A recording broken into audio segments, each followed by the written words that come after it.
Hello viewers, this is my first broadcast, so I'll introduce myself. My name is Shane, and for the purposes of these broadcasts, that shall be the limit of my identity. Before I begin, I should warn you that I may get loud, you may disagree with me, or even be offended by something I say. But it is my right to say what I'm going to say, and if you don't want to hear it, you have the right and freedom to go be an asshat somewhere else on the internet. Now on to today's topic. If I'm not mistaken, our government was elected by us to speak for us in the decision-making process, but by giving them this power, they have taken steps to abuse it, and they no longer make decisions for the majority of Americans, but for the rich and upper class only. The recent arguments over budget reform are not only ignorant, but the majority of the decisions being made affect only the lower and middle classes. My first example, increasing the age of eligibility for Medicare patients. This only affects the middle and lower class elderly, because the upper class elderly have money and insurance policies that they can afford to take care of their own $20,000 bills for trying to maintain some comfort until they die. How would you feel if your 65-year-old grandmother with bone problems and a bad hip suddenly had to work full-time just to be able to pay for her medication for the pain? Or even worse, fell into further debt because she's unable to hold a full-time job. Consider the necessity of this program for the non-rich. Second, the lack of consideration for trimming the pay of upper government officials. When the government was considering shutting down, this affected only minor government employees, people whose jobs were considered unnecessary, and the military would have been forced to work with no pay despite their already meager salaries and inability to care for their families without their jobs.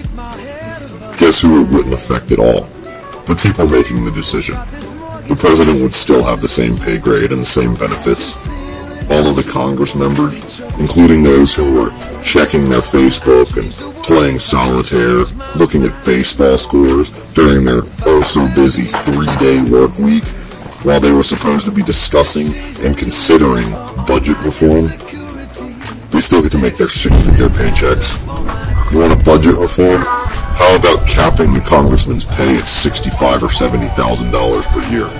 That's still a lot of money, but it's less than half of what they make now. And the best part is, all the corrupt, greedy bastards in Congress who are only making decisions to help themselves will want to move to different positions because they still want their six figures. That way, we can at least move some of the morons responsible for the mess that our government is in out of a decision-making seat. The government has only the power that we as the American people give them, and I am sick and tired of hearing people complain and moan about what the government is doing, and then going back to what they do every day without any attempt to change things. You remember the civil rights movements? When people rally together, we remind the government that we have the power, and they work for us. Which brings me to my last point of today, which I have mentioned a couple times. The middle and lower classes. All of the decisions being made affect you as a working citizen. But the reality is that without you, this country could not operate. When you're working on a building, that house that is necessary for someone like you to have shelter, your boss is sitting on his ass talking to someone about how the project costs too much and he's going to have to let you go. When you're in the manufacturing plant, putting together the circuit boards and computers that our government needs to run their satellites and missile systems, they're considering firing you. The government needs to stop helping the rich and start helping the people that move this country, because without the working class Americans like you and me, your companies, your military, and your government will fall.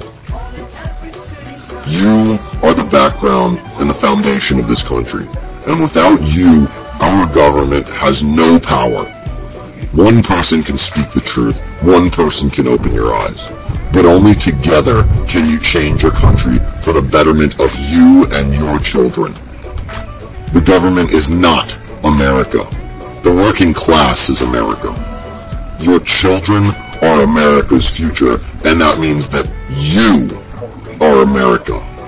And it's your responsibility to stand up and do something.